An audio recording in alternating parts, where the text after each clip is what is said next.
So welcome. Hello, everyone. My name is Catherine McQuarrie. I'm with the Rebuilding First Nations Governance Project. For those of you who've been here before, you know that we usually have a welcome from IPAC, who have been great partners with us on the project and have been hosting all of our sessions. Unfortunately, David's at the moment, so I'm opening up on everyone's behalf. So welcome to all of you, wherever you are in the country. Myself, I'm here in Ottawa on unceded Algonquin territory. And I would like to thank the people here for their peace and their friendship and their welcome that they have given to me and my family as I live on their territory. As you know, we usually like to open our meetings in a good way. We don't have anyone to offer a prayer today, but I would ask you to just think for a moment about the land that you are on and give thanks to the people there and to the land itself for all of the resources that it shares with us. So as you know, this is the last in the series that we've been running over the course of the year on First Nations governance. I'm really excited for our panel today, people who are going to take us through the real life nuts and bolts of implementing the inherent right to self-government in their communities. We'll hopefully get through all of the various conversations and have time at the end for questions from you. Just to note, there is a question and answer box as well as a chat box. We'll hope you will participate in both of those, and I'll be monitoring the Q&A box to ask questions of our panelists a little bit later. Je suis aussi très heureuse d'annoncer qu'on a pour la première fois la traduction en français. Si vous voulez voir la traduction, simplement poussez le bouton Live Transcript en bas à votre écran. Et voilà, ça serait là. Et j'espère que la qualité est bonne. So I'd like to introduce our panelists today. Joining us, as usual, is our project co-director, Satsan, with the Center for First Nations Governance, Sagamon Darci Gray from Listugush First Nations and one of our RFNG project partners, Gayleen Anaquad, who's joining us today from Treaty 4, and she's the Executive Director of Governance, Programs and Policy at the File Hills Qu'Appelle Tribal Council. Chris Robertson, a longtime colleague with SATSANS at the Center for First Nations Governance. And last but not least, Dr. Francis Abel, who is also one of the co-directors of our project. As I say, this is the last in our series where we've been exploring the core ideas behind the National Partnership Project that we've established, Rebuilding First Nations Governance.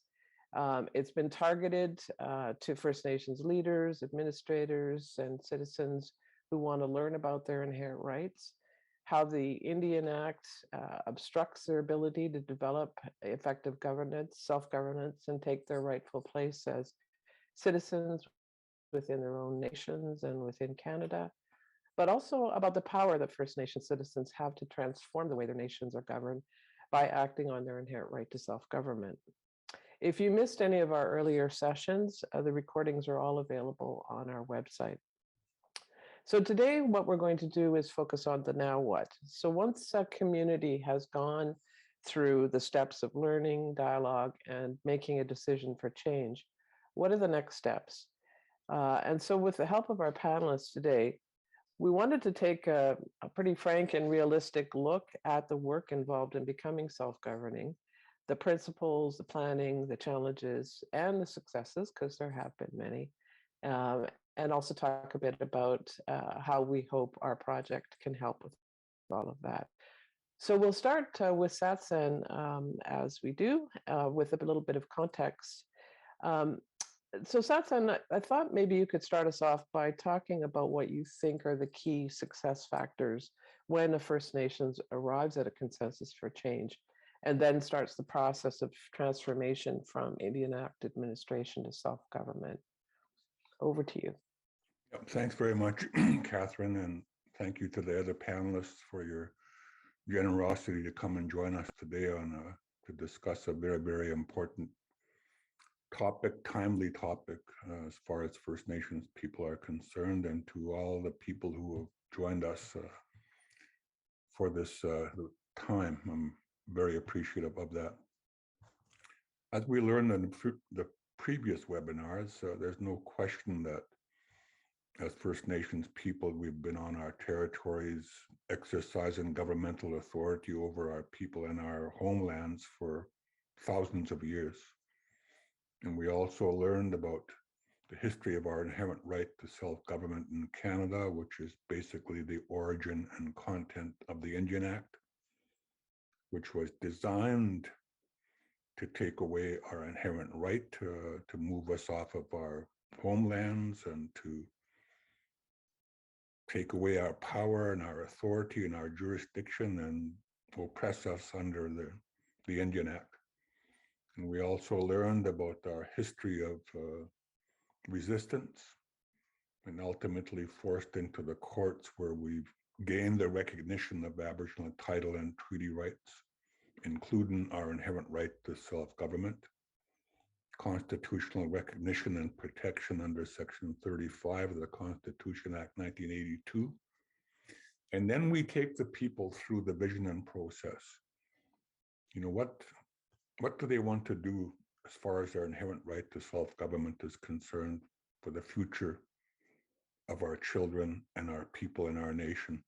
As a people, as far as our sacred homelands are concerned, our jurisdiction and laws, our governance systems, and resource, both in terms of our human resource and the resources of our sacred homelands. And when they've made that collective common vision clear and prioritized it so that they know where to start, then of course we get into the realm of now what do we do? And what we've learned so far is the first thing that the people realize we need to deal with is the Indian Act. That we have to stop wasting 100% of our time reacting and responding to it, but to master it so that we can put 20 to 30% effective, efficient time to it, put it in a corner, break out the rest of the time and resources to engage our people. And so we need to deal with the Indian Act. That's for sure. We're not going to get rid of it overnight. The second thing is, and this comes from the people themselves, is that we have to put in place an inherent rights transitional governance body that's authorized by the people, the rights holders, and legitimized by them. And the rationale and the need for that is so that it survives Indian Act elections and is not held hostage by the Indian Act.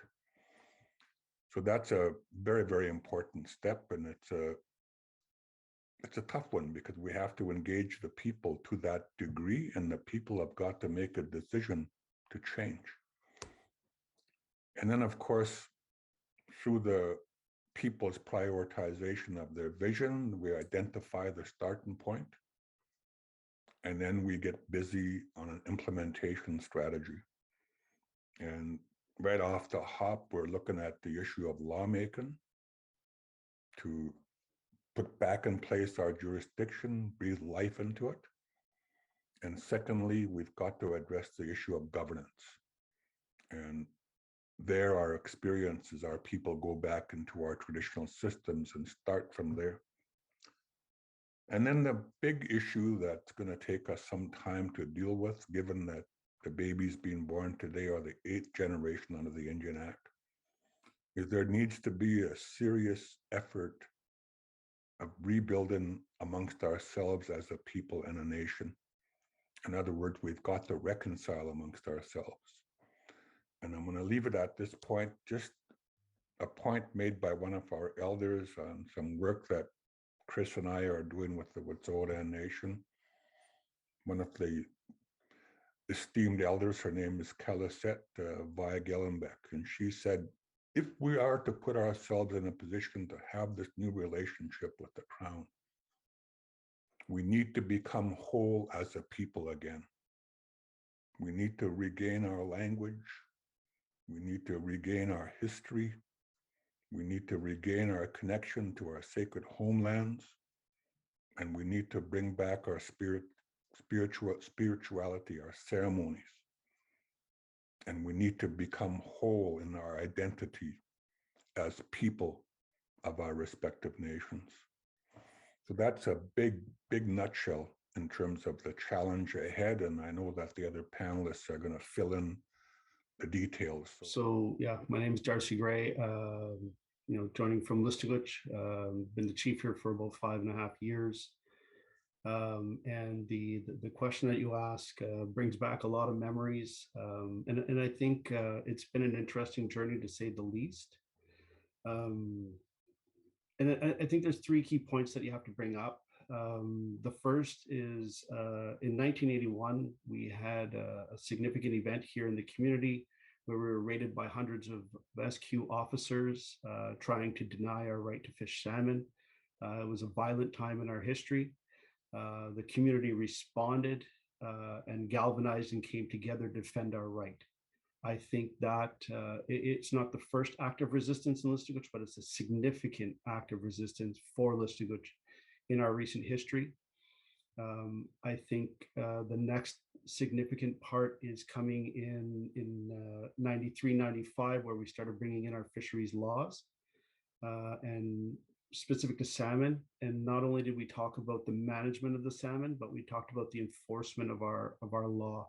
So we had a fishing law for salmon. We also had a ranger's law for the enforcement of those management practices. And the driving point in all of that is not about how much can you fish, but making sure that you respect the relationship you have with the territory, the relationship that you have with the river, with the habitats, with the salmon. And I think that's an important distinction from a lot of the fishing plans that you see that come out of say, other governments or from DFO. Those events led to the efforts that I'm going to focus my sharing on today. Is that in 2017, we re-engaged the community on our lobster fishing. I think the initial effort wasn't with the assumption or with the goal of coming up with a Listuguj lobster law, but it's more along the lines of what Satsan had referred to. What is it that you want to do? If nothing was there, if DFO management plans weren't there, if license conditions weren't there, how would we as Listuguj Mi'kmaq want to go out and fish? What's important to us? And, when we went out and engaged the community on that, and it was a 2-year process. It wasn't, a couple of months. It wasn't meeting with 5 or so people. There was over 800 acts of participation between surveys and public meetings and staff meetings and getting out there and really engaging with the community and making sure that we're capturing their concerns, their desires, their hopes, their vision, their views. And we're able to kind of build that consensus over time, build that trust over time, I think, which is an essential aspect of how we went about it. We weren't just looking at a management plan. We were looking at really what is the community's direction in terms of how we would like to fish lobster. Some very interesting things that came out of that I think are worth highlighting are the values and principles that came out of, I'm just going to scroll here so I make sure I say them right. But we had Unkodamuk, which means, taking care of and looking after the resource, looking after each other. Abijiginmuen, which is about sharing and giving back. It's not about just us going out and fishing all that we can, but when we do catch, that principle of giving back and sharing with the community, it is a privilege that we have to go out and fish and to take those resources. So it's important that we do give back. Get me data manage, which is about respect for our role, respect for the lobster, respect for the territory, and wealth data mix, which is, I think, a big driving force about building consensus, agreeing in thought, and making sure that what we're doing fits our values, our principles, and what we want to do as a community. So it was a huge project. Getting there, and I think it's been an even bigger project implementing it. And I think we've been very fortunate that we have a lot of capacity here in the community, a lot of big thinkers, a lot of very driven people that took on that challenge. So we developed under the authority of our law, which was voted on by community, and then adopted by the council. So the way we look at it, it is the community's wish. It is the community's directive. It is the community's mandate given to the council to carry out this law, to make sure that we are implementing what they've asked us to do. And for me as a chief, I couldn't ask for anything better. It is very, very specific direction. It makes it much easier than trying to guess what our community is looking for. So we develop our management plans through engagement each and every year. We address enforcement. We address the scientific aspect of this and conservation, in that we do our dockside monitoring. The giving back by the people that are out fishing the lobster is important. So a portion of their catch comes directly back to the community. And we use that to feed our elders and feed our families, and make sure that households that aren't out fishing get a chance to have access to some food, to be taken care of, to eat a healthy meal. We do the cooking. We make sure that all of that is done. For us, it's been important that this is a very well managed fishery, that it doesn't have the perception of a free-for-all, or that we don't care about conservation, or that we don't care about the resource. We have that very much in mind in all of our planning and all of our actions that we take, as well as ensuring that safety and well-being is top priority. We want to make sure that our fishers get home at the end of the day, that they get home to their families. The last thing we want is anybody getting hurt, or anybody being harmed out there on the water. That's why our rangers not only have the role of ensuring that there's compliance with the law, but ensuring people are safe. And should something happen, we have the ability to intervene and make sure that those community members make it home at the end of the day. It hasn't been straightforward and easy process. There have been challenges. One of those challenges came from DFO in 2019, after we had adopted our law, and first went about issuing our own tags, our own licenses to fish. We had been in negotiations with DFO up to that point. And if the way the lobster seasons work for us is it goes from fall of this year to spring of next year. So you'd have the spring of 2020, or at the time, so the the fall of 2019 going into the spring of 2020. And so we had been in negotiations, we had agreed that with the license conditions for that fishery, our people would be able to go out and exercise a commercial aspect in regards to the fall lobster fishery, which had been traditionally social, ceremonial food fishery. However, as is, I would say, consistent with our inherent right, is we don't specify, well, this is a sale lobster for sale. This one you can sell, and this one you can eat. Either way, it is about taking care of family, taking care of community, but always respecting conservation. So the effort remains the same. Once the lobster is out of the water, how you choose to take care of your family is your choice. So that was the type of license we were looking for. In DFO's language, it would almost be like a hybrid license. But the day before our fishery was supposed to start, they said, we can't do that. We can't issue that license. We like your plan. We understand your management, but you can't do it. We can't give you that license. So we took them to court on that decision. And recently settled that court case. It had been ongoing for 2 years, and it was recently settled. And with DFO in Canada admitting that they should not have made that decision, they couldn't have made that decision. From a procedural fairness standpoint, it was wrong for them to impose that on us with regards to our law and putting that in place. They had agreed up until the day before. Due process was not followed. So now, rather than sort of fighting with Canada, we're on the same page in a sense. In that, we understand that this is a well-managed fishery, that we do have a law that is recognized, that the way we go out and do that isn't a good way, and that the license conditions are respectful of conservation. So we've been able to work through some of those challenges. You mentioned the RRA. I think that's a huge step forward for us as a community, because it also changed the way we talk with DFO. Rather than an adversarial relationship, which is what we've had for a long time, we now have a bit of a collaborative openness. It's still early goings. It was only in the spring that we signed this agreement. However, it has shifted the way we talk with each other and when we talk to each other. We try to talk ahead of time and make sure that we are, because in the RRA, it does confirm that we have certain rights. We have the right to manage. We have a law.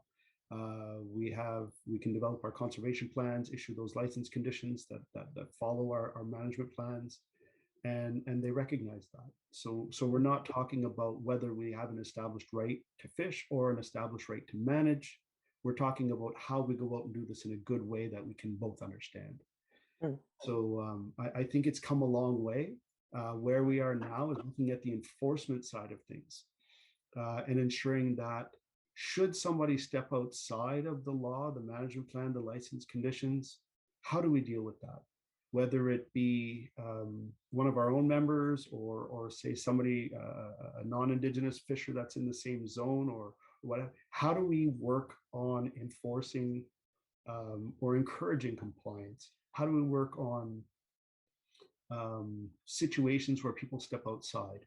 And we have examples. I think one of the most important ones in how we've done it to date is when we initially put our law into place and our management plan into place, we had a young fisher who went out and started a day earlier than everybody else. Got ahead of the storm, if you will. It wasn't so much against the law, but he was the early bird that tried to catch the worm. And the other fishers had to hold back because of the weather. So the agreement amongst the fishers was that if they couldn't all go, they wouldn't. So there had to be some sort of consequence, some sort of reconciling of that violation to the other fishers. So what was decided is that fisher would give all of their catch for that day back to the community and feed the elders. So, I think a very appropriate consequence applied. You did harm to the community. You've got to give back to the community rather than, in front of a judge, being fined or being, having traps seized or vessels seized or any of these highly punitive approaches. It was about making things right with the community again, apologizing. I think that was a really good example. We now find ourselves, and I know I'm trying to jam so much here. We're not done yet. No. We've settled in court, but we're now also being challenged by not only the Fishers Union of the Gaspé Z, but we've managed to bring all the Fishers unions together in suing us regarding our rights reconciliation agreement. So we look forward to that work going forward and our right to manage our fishery in a good way. So wow. Thank you, Darci. I think we need to have a whole session just on your fisheries laws. There's so much I want to ask. I would just note for people that both your laws are available on your website, as well as a copy of the reconciliation agreement that you signed with Canada, so people who want to do a deeper dive can go have a look at those. Thank you so much. I'm going to turn now to Gail out in Treaty 4.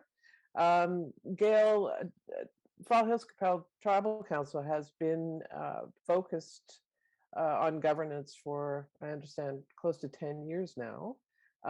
So I'm very interested to hear what some of the sort of key elements of that governance planning and activity and progress is, as well as some reflections from you on things that you would maybe suggest to others as they're planning to do set out on a similar sort of course. Fall Hills Qu'Appelle Tribal Council, just for folks that may not be aware, is situated here in southern Saskatchewan, Treaty 4. We are a tribal council that serves 11 First Nations, and within our tribal council, we have 5 linguistic cultures. So we have the Nehiyaw, Anishinaabe, Nakota, Lakota, and Dakota. And so I believe we're one of the few tribal councils that has such a diversity. So the question that I've been asked to speak to our topic is, what are the key elements that we have done going through our governance review and restructuring for our tribal council? As was said, we've been going through this for about 10 years, just over 10 years, and I've been here the last 2.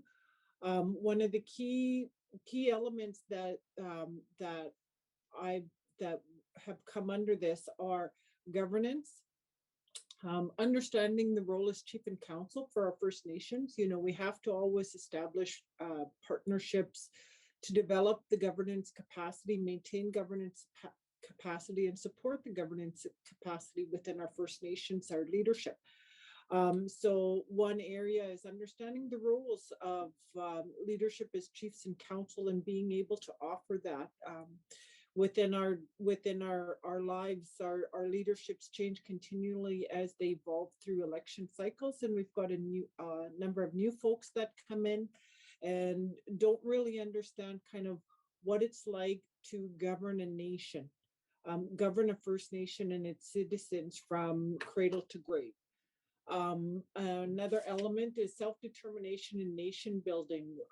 For us here in Treaty 4 territory, it's understanding treaty and inherent rights, and being able to, I guess, support and affirm those within our tribal councils and in our program and service delivery for our citizens. Another one is good governance. So understanding the organization as a tribal council and their role as a First Nation chief. And when they come into the tribal council, I guess understanding how our role is as a corporate organization, and when to take on a First Nation chief hat, and you know, put on kind of a board member hat to look after the business that we have. So we've always got to play that balance in being able to offer these opportunities, and yet to maintain and keep it top of mind for our leaders and that lead our organization and create that strategic vision for us. The other element that was key and critical in our circumstance here at File Hills is creating an opportunity to learn and strengthen our organization, affirming internal making a cultural foundation, and creating that cultural foundation. When federal government cut funding substantially in 2012, made the decision, the impact to the tribal council was huge. And so our leaders at that time had said, you know, when we go through this process, at the end of the day, we want our own governance structure with our tribal council that respects who we are as First Nation people, and is not going to be dictated as much from the Indian Act in that process. So what were the key learnings through this process? So I've been here since 2019, and my role was kind of to wrap up all of the governance work and kind of provide a comprehensive analysis and look at all of the work that had been done in previous years. And there had been a lot of work done on creating governance structures, governance models to come forward, and you know, there had been, how would we as a tribal council support and create this cultural foundation that our leadership had spoke to. Another piece was, how do we ensure that connection with our First Nations, you know, and the dialogue. And so a big key, one of the key things that's critical to any, I guess, I would say, moving forward self-determination is consistent dialogue, engagement, and communication. These are critical all the way through. We always hear communication, communication, communication. And it is, if you're looking at how to move forward governance structure, that is huge. So we had to have engagement, dialogue, and communications at all different levels One of them was leadership with chiefs and councils, because again, they provide that governance direction for us here at the Tribal Council. Another was within the citizens of our First Nations and communities, those that we provide programs and services to. The third one was within our staffs and entities, because you need that consistent information and updates on how we're moving forward, what the vision is, kind of the step that we're taking in the process to go, because it is our internal staff and employees that are actually going to make the implementation process flow and make it effective and ultimately a success. We talked about the holistic dialogue with our community. So it wasn't just going out into the communities, but it's that holistic sense, and this ties in the governance, making sure that when we're engaging and dialoguing, that we're looking at it through the lens of the outcome of the 7-year benefit, or the 7th generation benefit. So making sure that anything that we're looking in dialogue, that we're looking at it, making sure we're including the women lens. Hey, how is this going to impact our youth, the lens from the youth, incorporating and bringing in that discussion and understanding from our life speakers, our knowledge keepers, our ceremony people, and again as well from our leadership, our chiefs and our council. So for us at Tribal Council, the work that we were doing, the 18 months of pandemic, COVID-19 has had a huge impact on the dialogue and engagement and that, and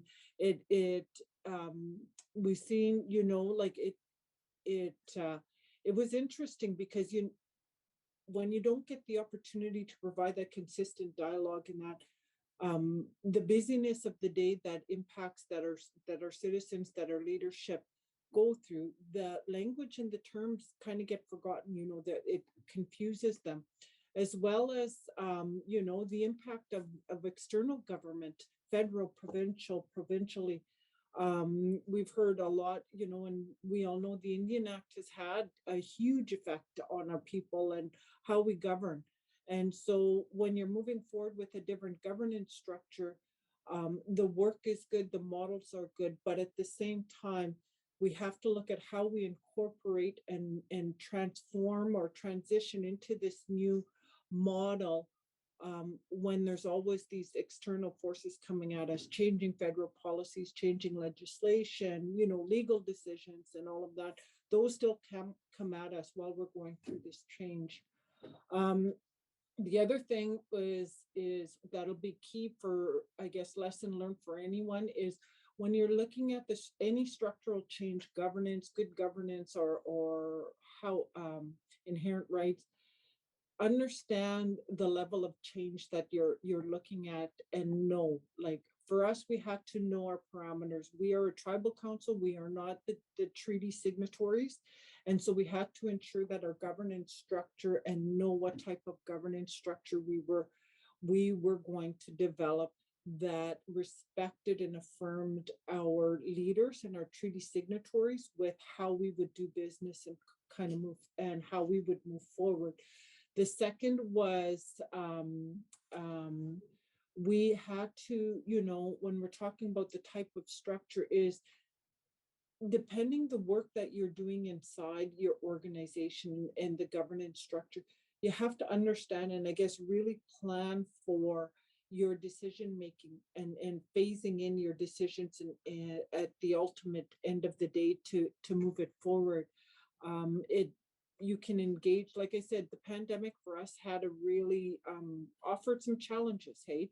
So we had a process for moving forward. We had to adjust and we had to modify how we did things. And, that has an impact. Your decisions, it's key when we talk about communications, engaging on certain pieces so that leaders, citizens, all of the stakeholders that are integral to your process are able to understand when you move through the approval processes to get to where the end result of where you want to be. I'm going to turn now. So we've had two sort of on the ground examples. I'm going to turn now to Chris, who does a lot of facilitation work with communities who are going through discussions and dialogue for change. And he's been doing that for at least a couple of decades now. And so you've supported a lot of these communities as they're actively working towards implementing their inherent rights. And you and I've talked before about how you sometimes observe that even once a community gets to, goes through the very powerful experiences of learning and discussion, that when it comes to the implementation, sometimes they get stuck. And I wanted to sort of get your thoughts on, why that stickiness kind of happens, and some of the things that you think are kind of necessary steps that will help communities as they plan and go through that transition from Indian Act to inherent right. I would just like to acknowledge that I'm speaking from Squamish territory, the lower Sunshine Coast of British Columbia, just outside the lower mainland of Vancouver. So what do I think contributes to being stuck in transition? There's a number of things. Galen certainly touched on some of them. I think the Indian Act is one. It's incredibly pervasive. We seem to have organized everything around it, even including our own behavior. That old system of the Indian Act isn't really set up for change. It's set up to keep communities in one place. So that's a challenge in itself. There's also cynicism in our communities. In other words, things like, we've seen this before, don't worry, it won't go anywhere. We've got chiefs and councils that regularly turn over, while in most cases, administrations stay fairly constant.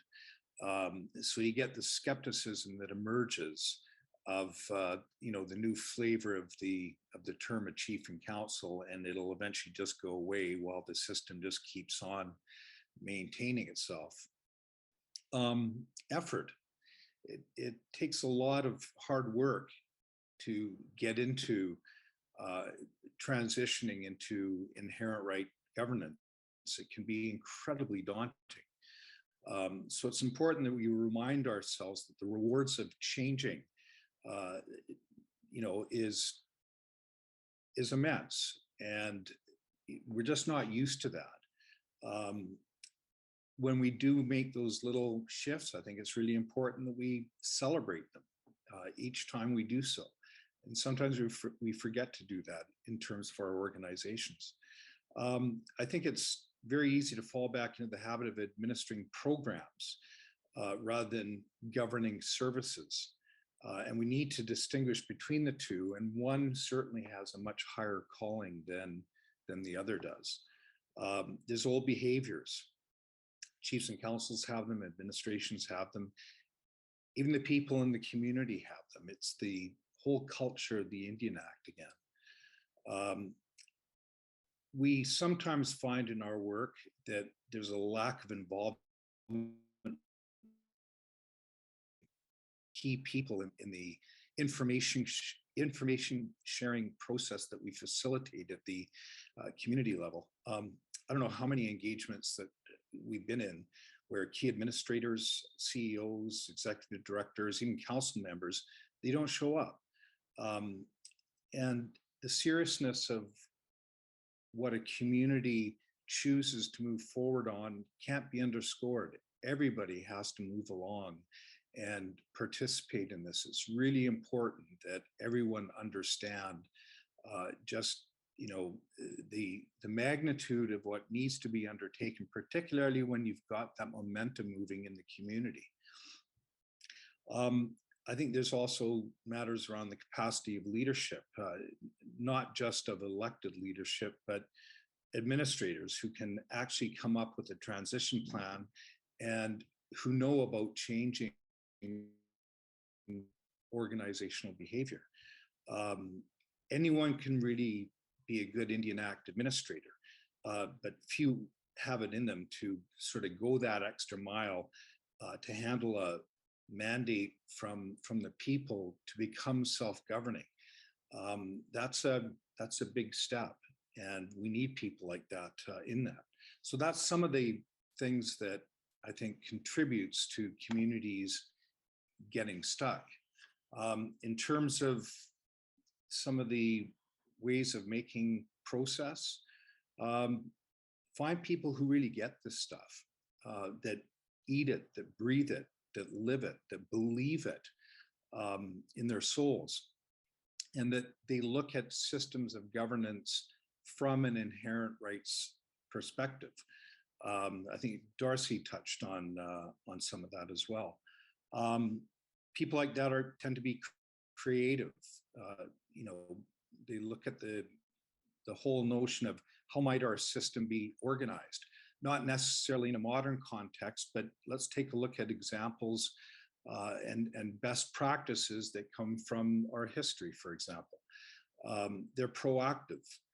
What law do we need to create so we don't have to be subjected to theirs that may be so limiting, that's part of our rights? They don't take shortcuts. You know, so often we get tossed boilerplate impact benefit agreements or co-management agreements. We need people out there that are prepared to sit down and hammer out agreements from an inherent rights perspective. And so they're the ones that can take leadership when they're engaging the Crown, when they're engaging third parties, and they're prepared with arrangements, agreements, mandates that absolutely reflect the inherent rights of the people, the rights holders. I think it's important to assess your key people on their ability to meet the expectations of the rights holders as well. And if they can't do that, then just, you got to let them go.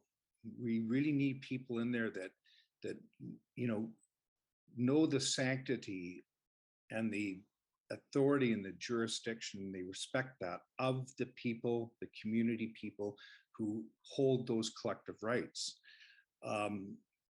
You know, on another point, rights holders also need to put in place people who know how to represent them. You know, as you're transitioning from the Indian Act, you'll likely still need to keep the elected system in place, but you've got to start choosing your leadership wisely. It's not how, you know, it's not choosing leaders who play the Indian Act system well.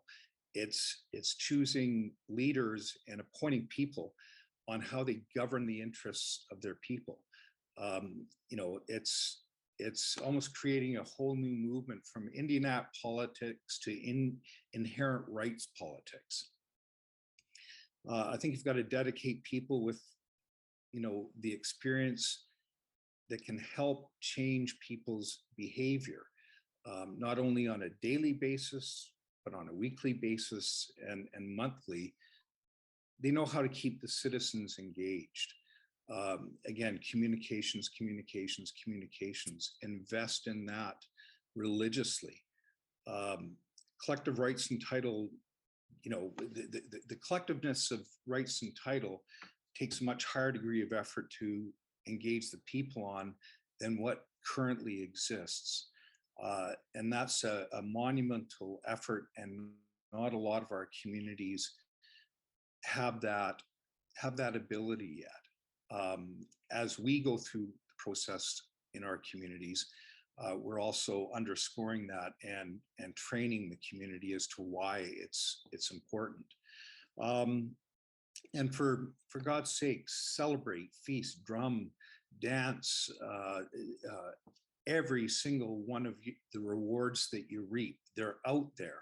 We forget about these successes and we just push them off to one side. We have every reason to take it to the nth degree and celebrate it. And, you know, again, we don't do enough of that. Anyways, those are some of the things that I feel that can help us in that transitionary process. So thanks. Thanks, Chris.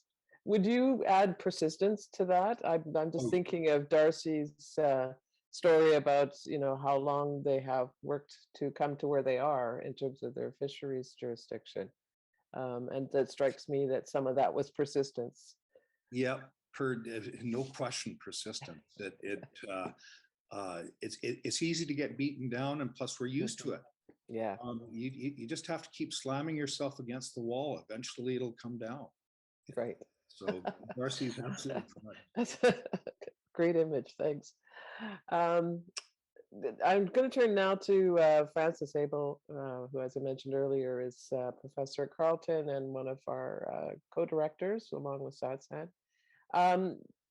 Just as you're listening, Francis, I know one of the reasons we're embarked on this project is there's so much to learn from one another on this. It's been already invaluable. But what can the project give back? What is the reciprocity that we see in the work that we're doing?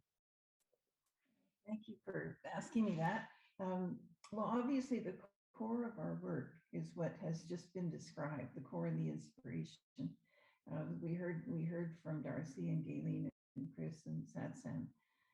And that's how this project is designed too. Satsan and I started designing the project in 2012.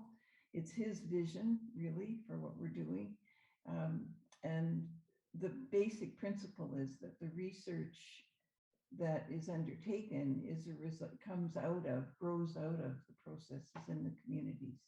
And those processes always generate research needs. There's always things that people need to know about.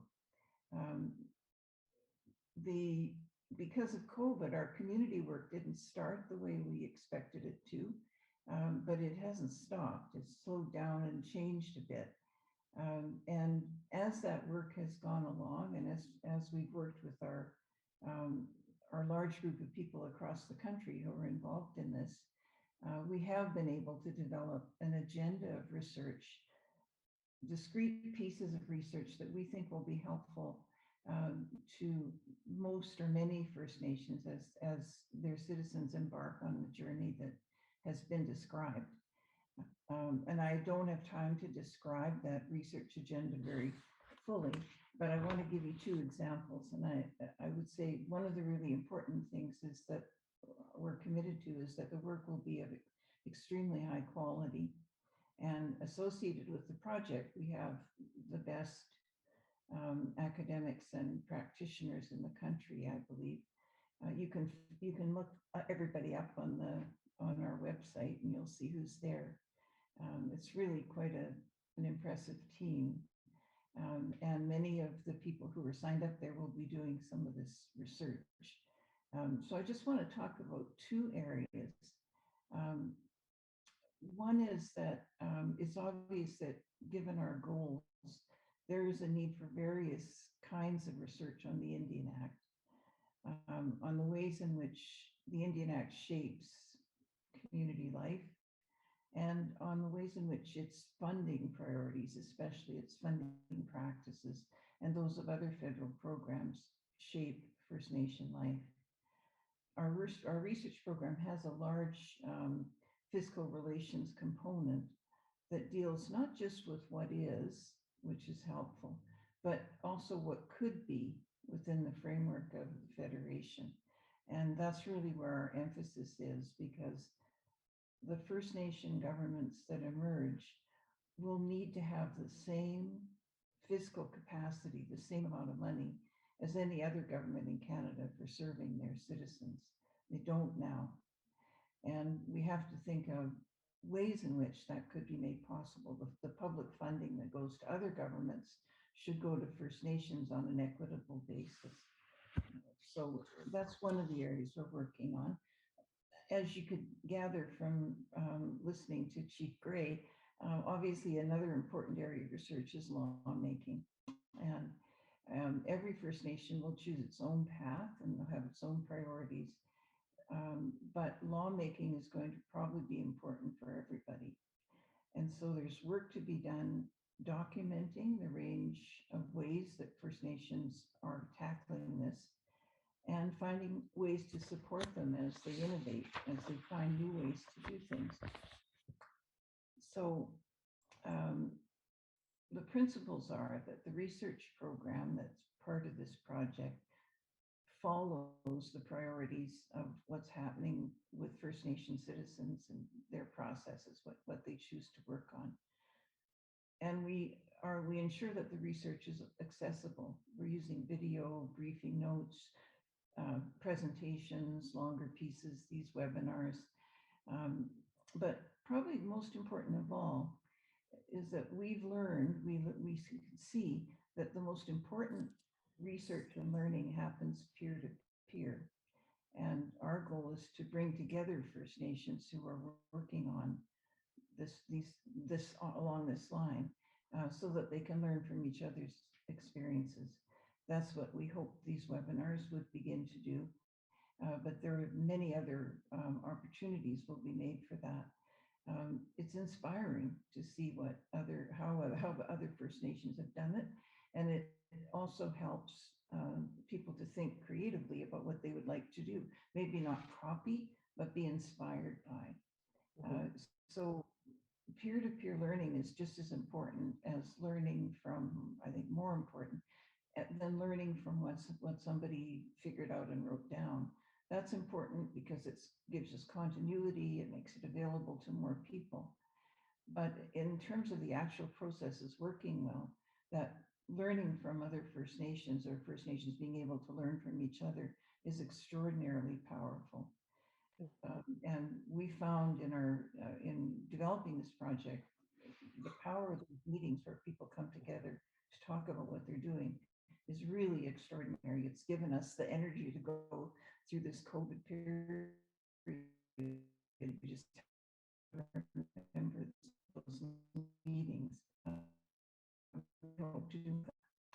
So I want to stop so we have time for comments and questions.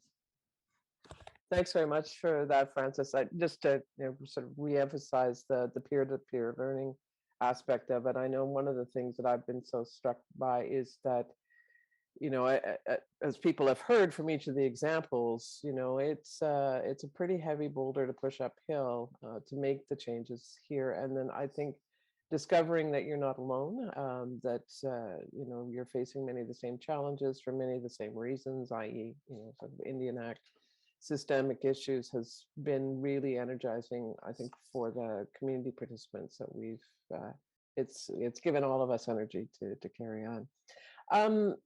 We have one question that was, I think, triggered by Darci's comments and descriptions on the fisheries law. But I'm actually going to ask Satsan to answer this one, because it really goes to the heart of some of your vision, Satsan, in terms of reconciliation, where real reconciliation will happen between Indigenous peoples in Canada. And so the question is around, do we have a common understanding of what we understand by the Crown and what role it has to play going forward, as I'm presuming as First Nations become self-governing? Specifically, also wondering, are Indigenous and non-Indigenous actors in the same place right now, vis-a-vis that? So, Satsan, can I turn it over to you to respond? Yeah, thank you. That's a real great question. And the short, blunt answer is no. We have changed the law. The Giksan and Wet'suwet'en coming out of the Supreme Court of Canada, December 11th, 1997, with the first recognition of Aboriginal title, constitutional recognition and protection, recognition of our oral histories, and subsequent cases which have served to recognize Aboriginal title and treaty rights, our inherent right to self-government, Section 35, recognition and protection, and a clear procedure to drive negotiations toward reconciliation with the Crown, which means that as First Nations, we need to move out from Section 9124 of the Indian Act and transition and transform ourselves under Section 35 of the Constitution Act, under our own governance, under our own law. And then that's where the real reconciliation is supposed to take place. And we're far from that. I don't see any one of the governments, both federally and provincially, reaching out to us and say, we recognize this and we want to engage you.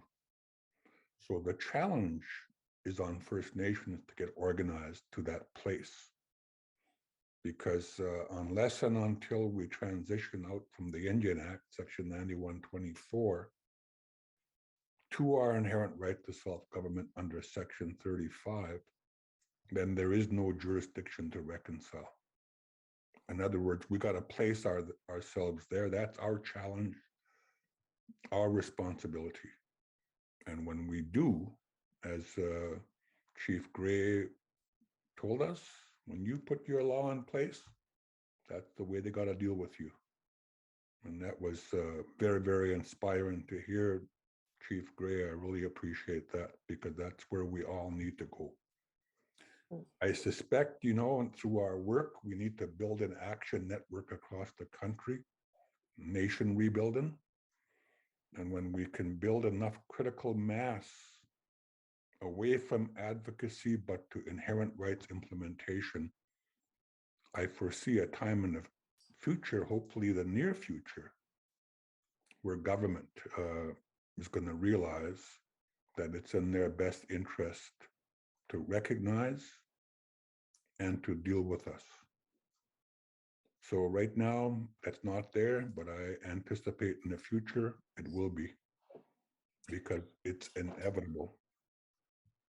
Well, we do see general recognition starting to emerge in things like the new Child and Family Services legislation, Bill C-92. But there again, I think what's important there is that First Nations need to develop their laws in regards to. But that's a really good example. I mean, Bill C-92 regarding children and family, and the first legislative recognition of our inherent right to self-government and our jurisdiction over children and family as recognized and affirmed by Section 35 of the Constitution Act 1982 is right in the preamble of that legislation and in the body of the legislation, which recognizes our people as the rights holders, and it's the people who authorize the indigenous governing body to do it. But they hand it off to Indian Affairs to implement. So it's a recognition of our inherent right, and Indian Affairs just doing its best to drag us back under the Indian Act, Section 9124. So you have, on the one hand, this legislative recognition, and on the other hand, the implementation of it from the government, dragging us back under the Indian Act. So that's a challenge, and that's an issue. We maybe just got 1 minute, but I'm wondering, Darci, if you want to just comment on that reconciliation question, particularly since you have a concrete example of how perhaps that can happen. I think Satsan answered it beautifully, and in our own experience, I think getting to that same page, it's very important that we have those answers and that understanding for ourselves. I think that's really the key. If you understand very well what your principles, values, goals, ambitions are, then you're in a much better position to push or work towards reconciliation. Otherwise, we're working from assumption. We're working from differing points of view, and I think a lot of times those assumptions lead to questionable decision making or apprehension, and we've seen it. For us in putting forward our lobster law, I think a lot of the assumption is that we pushed conservation aside, that this was about making money, and that's all it was. It was about a free-for-all, and that's all it was. But that's not it at all. And why would we want that as First Nation, as Indigenous people, as Mi'kmaq people? Why would we want to kill the very resources that sustained us for generations? It makes zero sense. But unless we have that answer, unless we've kind of put that forward and talked through some of those perhaps assumptions and misunderstandings, then it's really hard to reconcile. And I think right now, perhaps we get caught up in who's right and whose authority it is, rather than getting to the points we can agree on, and working from there. So I think Sansan put a pretty good answer forward, and I think the question is a great one. Well, thank you all very, very much for your time today and sharing so much wisdom, as people have been saying in the chat box. Lots and lots of great ideas to reflect on in the weeks and months ahead. And thank you to all of our participants, both for today and all of you who've been on the journey with us over the last number of months. I just want to note that we'll be putting out a survey to all the registrants. So I do hope that you'll take a few minutes to let us know what you thought and who you are, and it'll help speed us in terms of things that we might do going forward. You can view all 5 webinars. This one will be up probably in another week on our website. You can follow our work on Twitter, and we have a mailing list that we'd be happy to keep you up to date on how we're doing in the years ahead. So thank you. We're heading into the holiday season, so I wish the best for all of you, your families, a very happy holiday, and good health and peace in the new year. Thank you, everyone. Bye-bye.